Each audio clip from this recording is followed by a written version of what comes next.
A very good morning and welcome to the Breakfast News on Rajya Sabha television. My name is Aishwarya Kapoor and these are the headlines.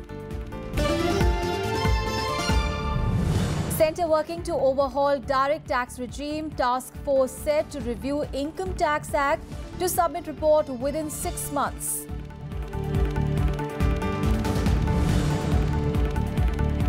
Global conference on cyberspace from today.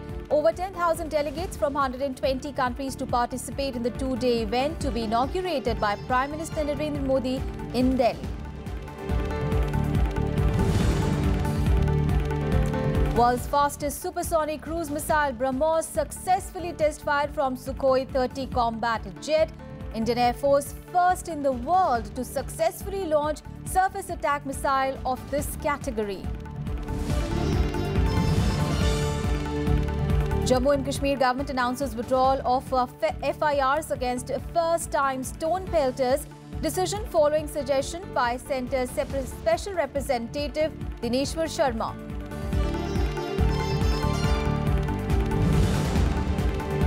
And India on course for their best performance so far at the Women's Youth World Championships. 7 boxers booked berths in semi-finals. At Hong Kong Open, PV Sindhu, Saina Nehwal and HS Pranoy in the second round. Our top story this morning. The centre is working to overhaul the Income Tax Act. A task force to review the Income Tax Act of 1961 has been constituted by the centre. The panel has been tasked with drafting a new direct tax law that is aimed at widening the tax base. Now, CBDT member Arvind Modi will be the convener of the task force, while Chief Economic Advisor Dr. Arvind Subramanian will be the permanent special invitee. The panel will keep in view direct tax system in various countries, international best practices and the present economic needs of the country while preparing the draft. It has been given 6 months' time to bring out its report. This is the next big change in the taxing system that the government is attempting after the implementation of the GST indirect tax regime.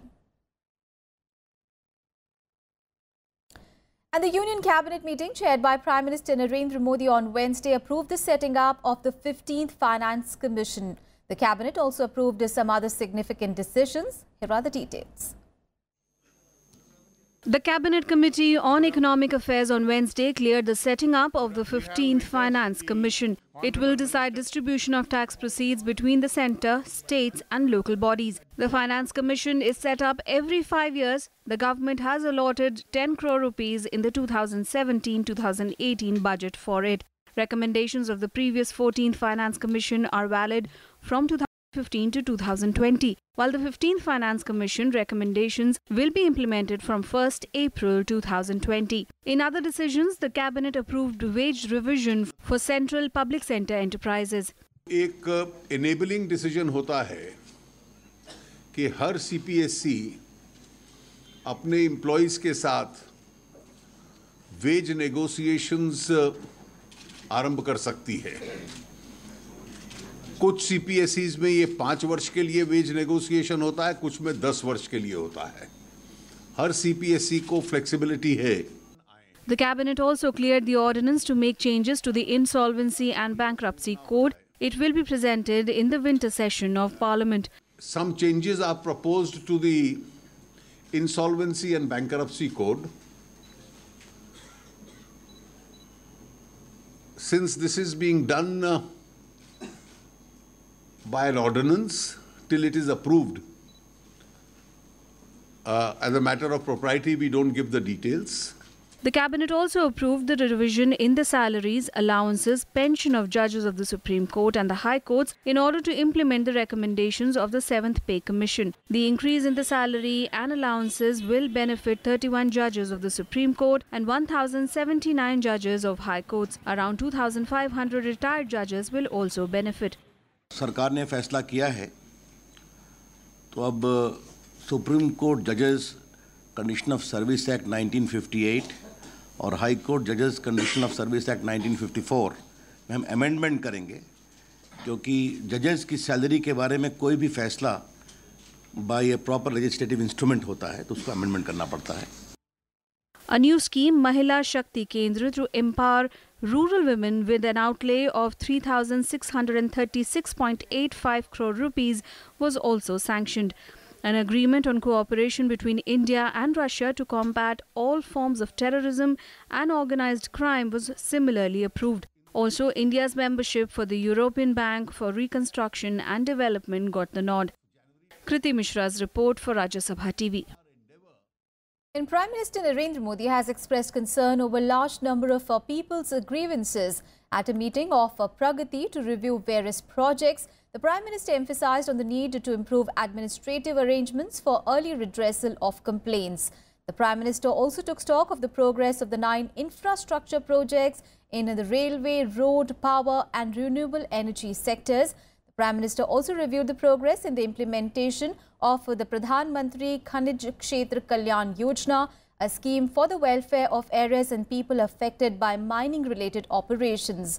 It was the 23rd interaction of the Pro-Governance and Timely Implementation or Pragati.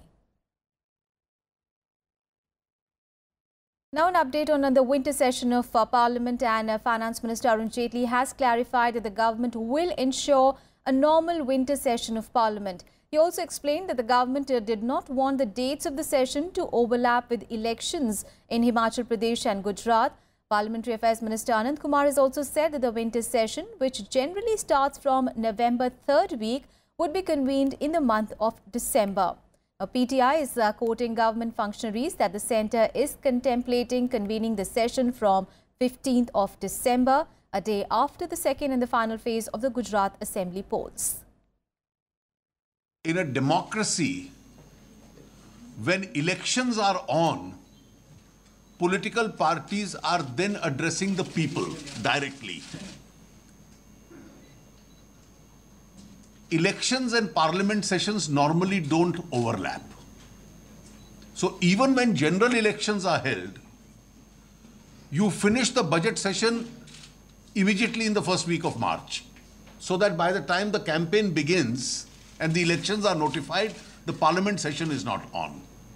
And our special segment on upcoming Gujarat Assembly polls in Verdict 2017.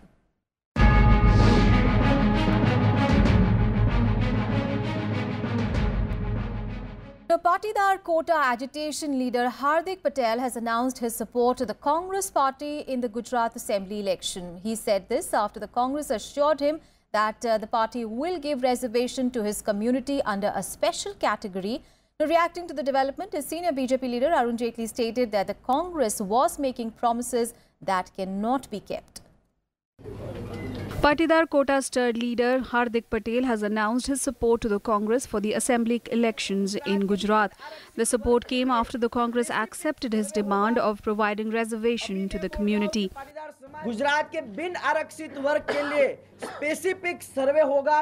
Congress की government बनती है तो assembly के अंदर जल्द से जल्द article 31C के आधार पर, संवैधानिक आर्टिकल 46 के प्रावधानों के आधार पर वो बिल विधानसभा में रजू करेगा, पारित करेंगे। Congress has proposed a reservation formula for Patidars that will be over and above the 50% quota for SC, ST and OBCs under a special category. Hardik Patel also said the Congress will take the constitutional path of bringing in reservation. पिछड़े हुए हैं आर्थिक रूप से भी, समय आ गया है कि हम सब उनको आरक्षण की बात करेंगे और संभव है जैसे आज तमिलनाडु में हुआ है, अगर दक्षिण के राज्यों में हुआ है तो कोई तरीका निकाल करके बाकी देश के राज्यों में होना चाहिए। समय आ गया है, उसकी पैरवी हम लगातार करते आ रहे हैं। However, soon after the announcement, Finance Minister Arun Jaitley took a swipe at the alliance and said that the Congress Hardik Club is one of mutual deception, as the law is clear that the 50% cap on reservation cannot be breached. The law of the land is very clear, and that's laid down by the Supreme Court. And only last week in the Rajasthan case, it has been reaffirmed that the 50% cap can't be breached. ये सौदाबाजीना भागरूपे એને જે script પત્ર કોંગ્રેસ તરફથી આપવામાં આવ્યો છે એ પત્ર આજે એણે વાંચ્યો છે। હાર્દિક જેવા મૂર્ખા મેં કોઈને જોયા, હજુ નાનો છોકરો છે એટલે હું એને બહુ કહેતો નથી। For the forthcoming elections, the Congress is hoping to dismount the long-ruling BJP by going for an alliance with the Partidars. Bureau Report, Rajya Sabha TV.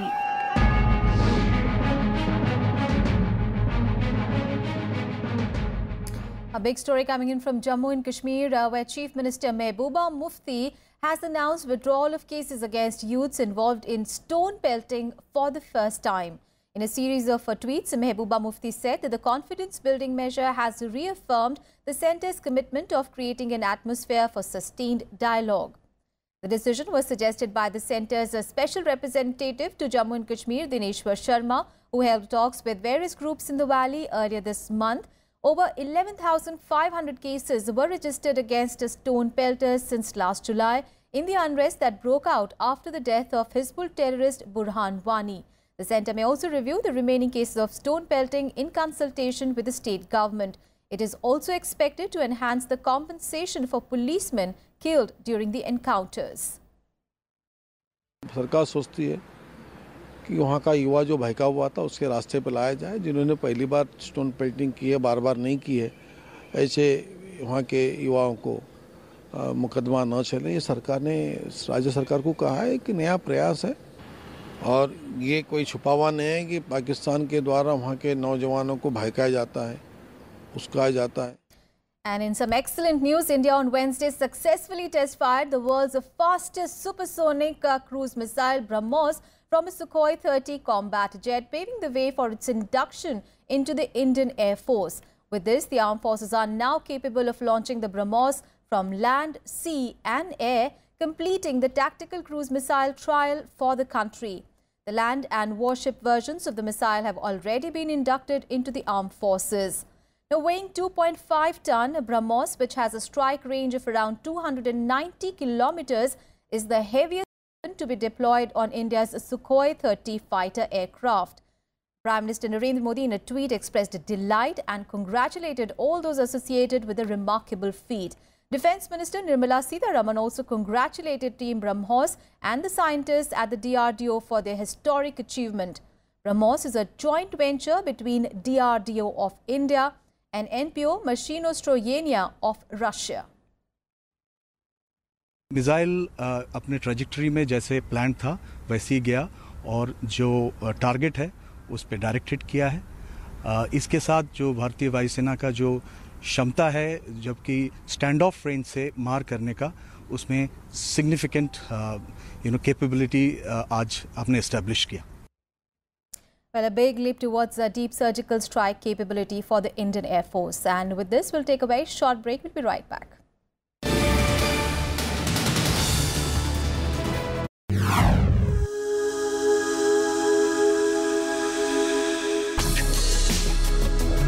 Tales that inspire. Stories of social change. A salute to diversity. Promoting public discourse. Events that motivate. Inspiring the innovative spirit. Watch Rajya Sabha television documentaries.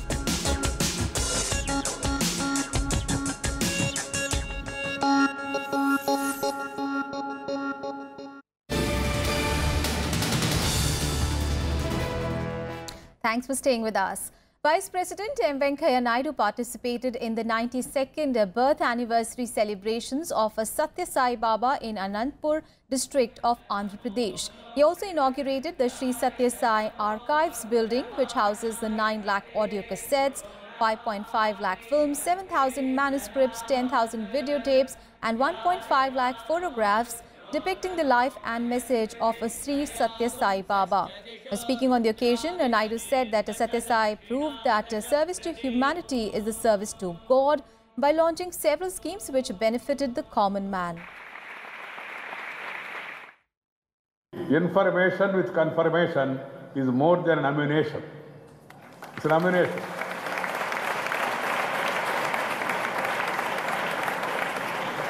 To give jnana, remove ajnana, pass on the information for generations to come. It's really a great initiative with the blessings of Sri Satya ji, taken up by the trustees.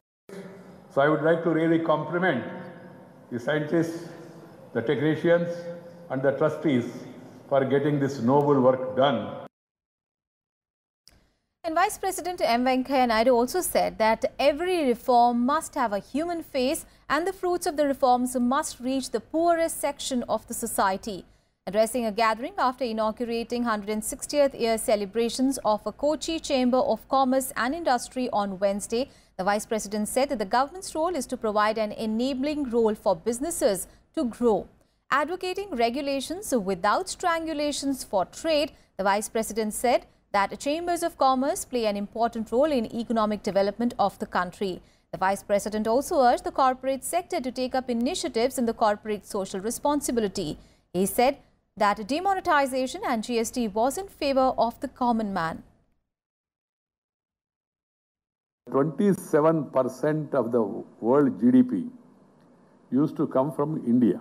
Important role the bodies like Chamber of Commerce play in the economic development of the country.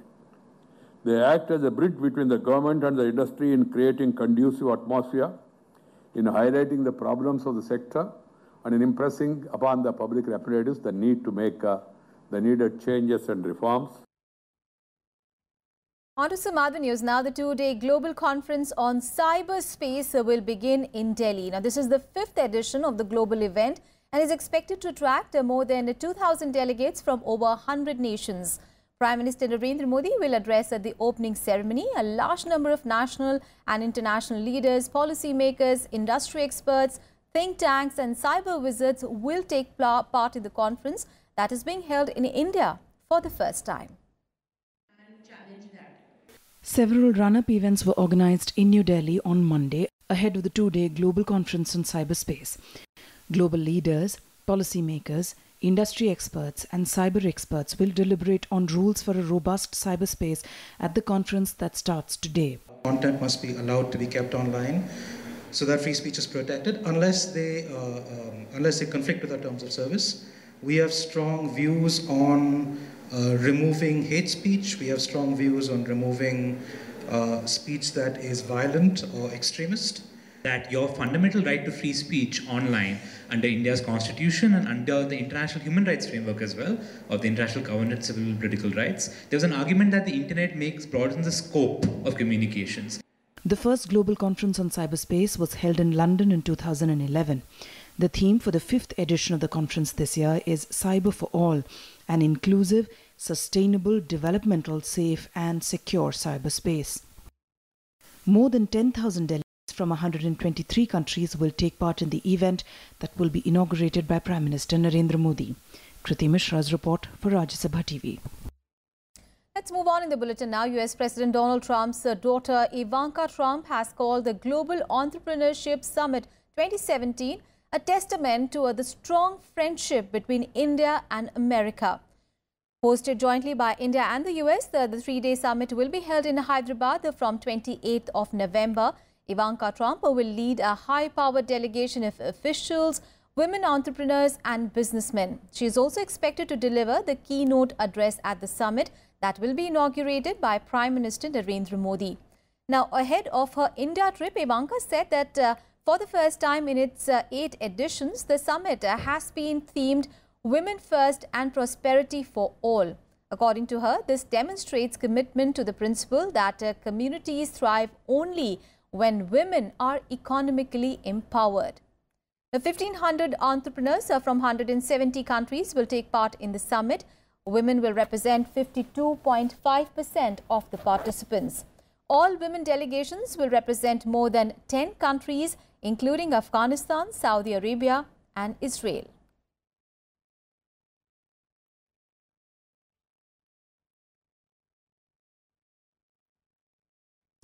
Big story coming in from Pakistan, where a court on Wednesday ordered the release of a JUD chief and 2008 Mumbai terror attacks mastermind Hafiz Saeed on the expiry of his 30-day house arrest. A review board of the Lahore High Court overruled the Punjab government's request to extend his detention, citing that Saeed's release may trigger international sanctions against Pakistan. Last month, authorities had withdrawn terrorism charges against Saeed and kept him in detention under the Maintenance of a Public Order Act, paving the way for his release. He is said to be released from house arrest today. Meanwhile, reacting to the development, the US said that Saeed is a terrorist leader designated by both the UN and the US. Meanwhile, PTI has quoted government sources in India as saying that Hafiz Saeed's release order shows how Pakistan is hoodwinking the international community on the issue of terrorism, adding that the move is reflective of Islamabad's duplicity in tackling terrorism.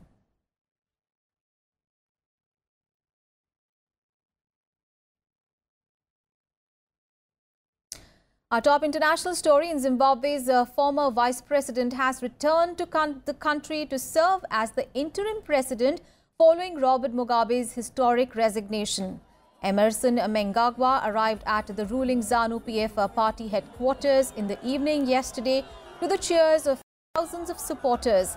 He vowed to lead the nation into a new and unfolding democracy and also to create jobs. Mnangagwa is scheduled to be sworn in on Friday. He had fled the country after being dismissed as a vice president by Mugabe. His expulsion led the military to intervene and force an end to Mugabe's 37-year-long rule. Ruling ZANU-PF party says that Mnangagwa would serve the remainder of Mugabe's term until elections that are due to be held by September next year. The people have spoken.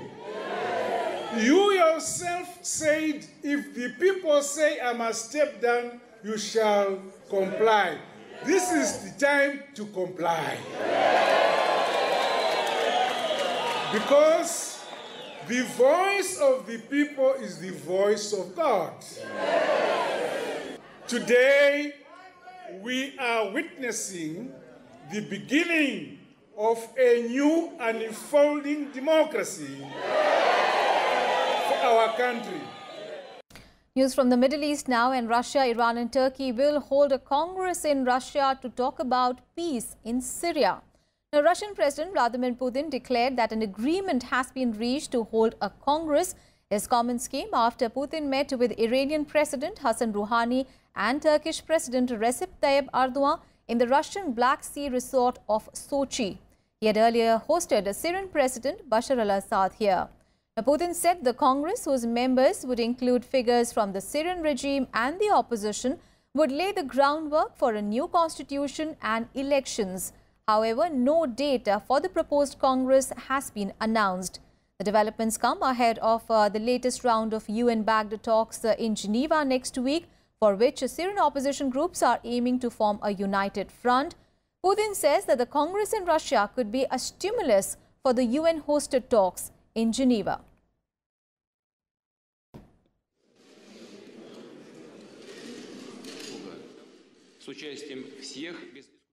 Согласовать принципы государственного устройства. Очевидно, что процесс реформирования будет непростым, потребует компромиссов и уступок со стороны всех его участников. And a look at other international news now. Here is the World Wrap. The United States on Wednesday declared the ongoing violence against the Rohingya Muslims in Myanmar as ethnic cleansing. In a statement, the Secretary of State Rex Tillerson said that the Trump administration could impose new penalties on it. Over 6 lakh Rohingyas from Myanmar's Rakhine state have fled to neighbouring Bangladesh so far.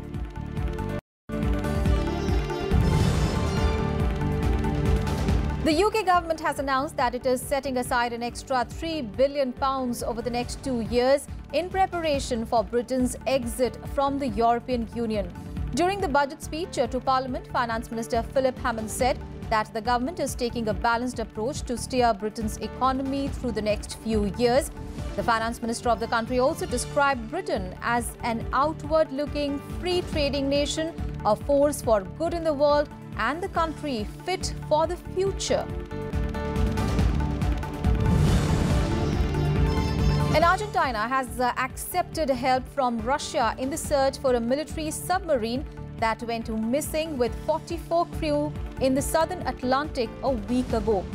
Argentine president has said this, that his Russian counterpart Vladimir Putin had phoned him to offer to deploy a survey vessel and crew with the experience of similar operations. More than a dozen countries, including the US, are taking part in the search operations.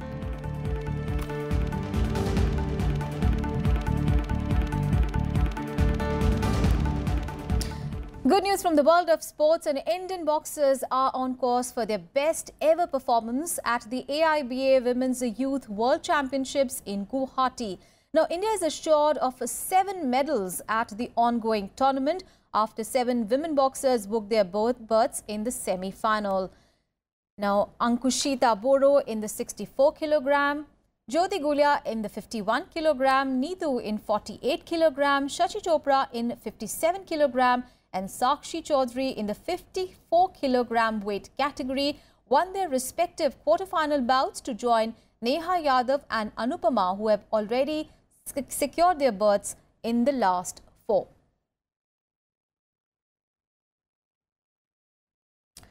An ace Indian badminton player Saina Nehwal, PV Sindhu and HS Pranoy have entered the second round in the singles event of the Hong Kong Super Series badminton tournament.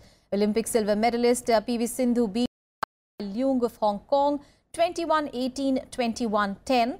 She will now face Japan's Aya Ohori. Also, world number 11 Saina Nehwal beat Mette Poulsen of Denmark 21-19, 23-21. Saina Nehwal will now face Chinese Chen Yufei. And in the men's singles, HS Pranoy beat Yu Hu of Hong Kong 19-21, 21-17, 21-15. He will now face Japan's Kazumasa Sakai in the next round.